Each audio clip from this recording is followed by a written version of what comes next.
Welcome back, fellow faithful. And today, let's talk about the bunny.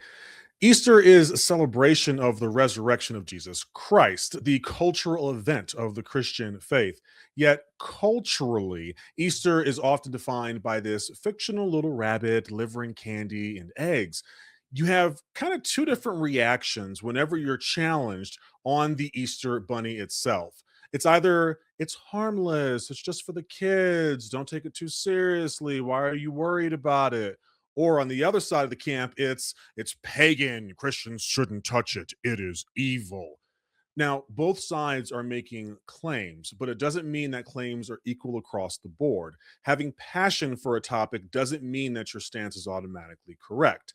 This isn't necessarily about your preference, but we can find the truth, the history, and the biblical judgment associated with this. So instead of reacting emotionally, we're going to evaluate this very, very carefully. We're taking this from a high level view to maybe a medium analysis, but I encourage all viewers to conduct their own research. I'll be using the sources in the description of this video to walk through the claims that people make, the actual historical origin, how it became what it is today, and finally answer the question, is it innocent fun or is it a pagan trap? And I want to start with the first question. What are some of the myths and rumors about the Easter bunny? Well, the first claim that typically comes up is that the Easter bunny comes from this pagan goddess called Yaster. That's the closest I think I could get to the pronunciation from that. This is an incredibly common claim in a lot of Christian circles, even. And usually it's presented like this. Well, Easter is Yaster, and Yaster is a fertility goddess. And so this bunny, being a symbol of that worship, makes this more pagan in origins. But for clarification, the only historical mention of Yaster comes from the venerable Bede, and hopefully I said that correctly. He describes a month and a festival in his work, but it's not a fully developed cult or widespread worship system.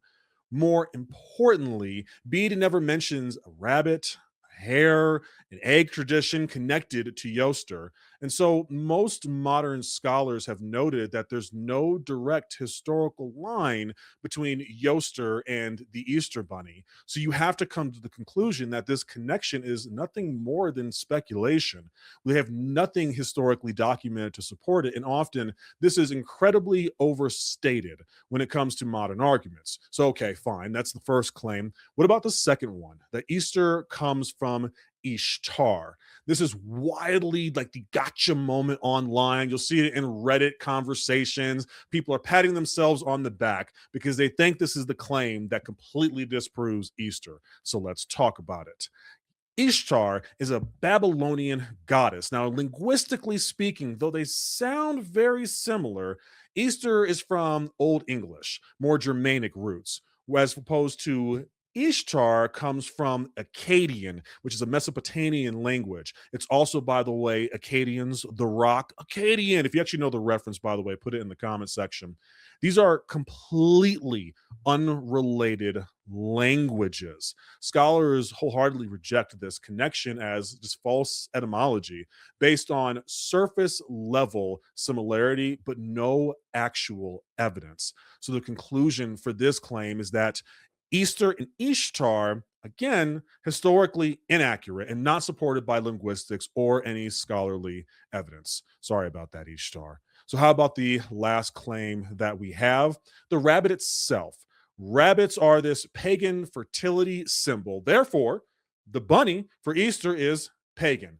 Now, this claim here is coming from true observation, and it does extend far beyond just that simple claim. Yes, pagan rabbits have been associated with fertility and reproduction due to their just biology. There's a reason why people used to say they hump like rabbits.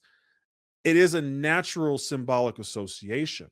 However, saying that it's naturally symbolic is not the same as articulating that towards religious worship. There's a key distinction here. A symbol that just exists in nature does not necessarily equate to this fully developed religious system being adopted. The fact is, there's no early Christians that we have that adopted a rabbit as symbolism for worship. We'd have heard about that one. Or that the Easter Bunny itself even emerged from any form of pagan ritual. So, that being the case, it does beg the question, well, where does the Easter Bunny actually come from? At its core, the Easter Bunny comes from something I'm going to once again mispronounce, from German folklore called the Osterhase. This was first documented back in the 16th, 17th century Germany, going to the Smithsonian magazine from this one.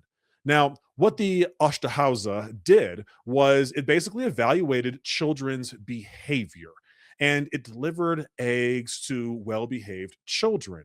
Kind of this moral folklore figure that functioned pretty similar to Santa Claus.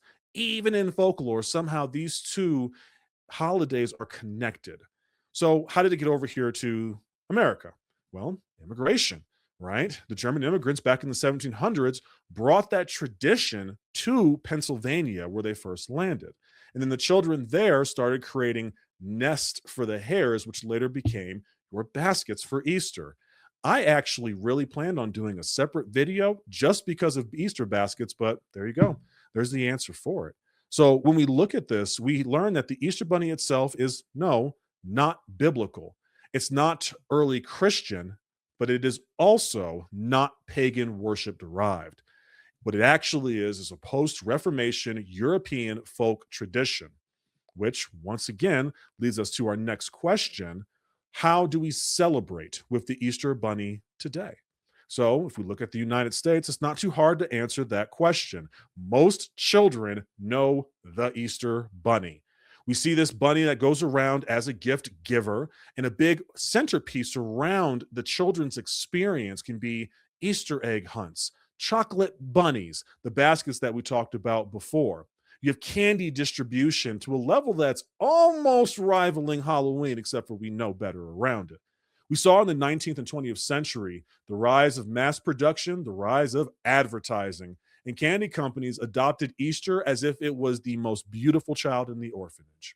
And suddenly we have Easter spreading throughout the entire United States, and the folklore itself became commercialization, became this cultural identity. And now in 2026, Easter is about family. Absolutely. We see people traveling all throughout the country just to celebrate Easter together. It's about candy. Between the peeps, the marshmallows, the chocolate bunny, everyone has a sweet tooth around this holiday.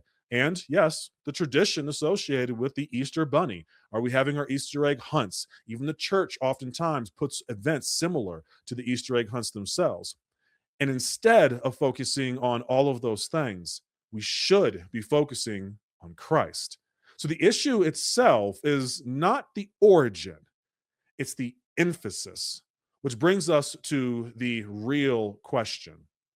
The Easter Bunny, is it innocent fun or a pagan trap? Well, we go to scripture in 1 Corinthians chapter 10, verse 31. So whether you eat or drink or whatever you do it all for the glory of God. How about Romans chapter 14, verses 5 through 6? One person considers one day more sacred than another. Another considers every day alike. Each of them should be fully convinced in their own mind. Whoever regards one day as special does so to the Lord. The real question that comes from this, we know that it's not a biblical command. So we're not being prescribed to celebrate Easter in this fashion. We're not being told that in order to have salvation or grace in God's eyes, you must sit down with Bunny and have the chocolate, right? This is no apostolic practice that's been written down. We don't see Thomas or James sitting down and exchanging baskets with each other, as interesting as that would be. On the other side, though, this is not inherently sinful, right? There's not tied to idolatry, depending on where your emphasis is. It's not rooted in worship practice, depending on where your worship is. At the end of the day, if this replaced Christ as the focus, then we have a problem. Then you have lost the focus of what this is actually meant to be about. If you ask your children, Which one do they recognize more? Children, why do we celebrate Easter? Children, what is the symbol of Easter? If they lean more towards the Easter bunny, we have some work that needs to be done. We have an opportunity to educate around this holiday. And so I encourage you to join us for Holy Week right here on the Garden Project Radio. And if you are in the comment section, I want to ask, do you celebrate the Easter bunny in your house? Why or why not? But regardless, let's never replace Christ as the focus, and let's never confuse truth with fiction.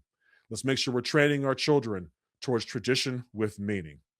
Thank you for tuning in to the Garden Project Radio.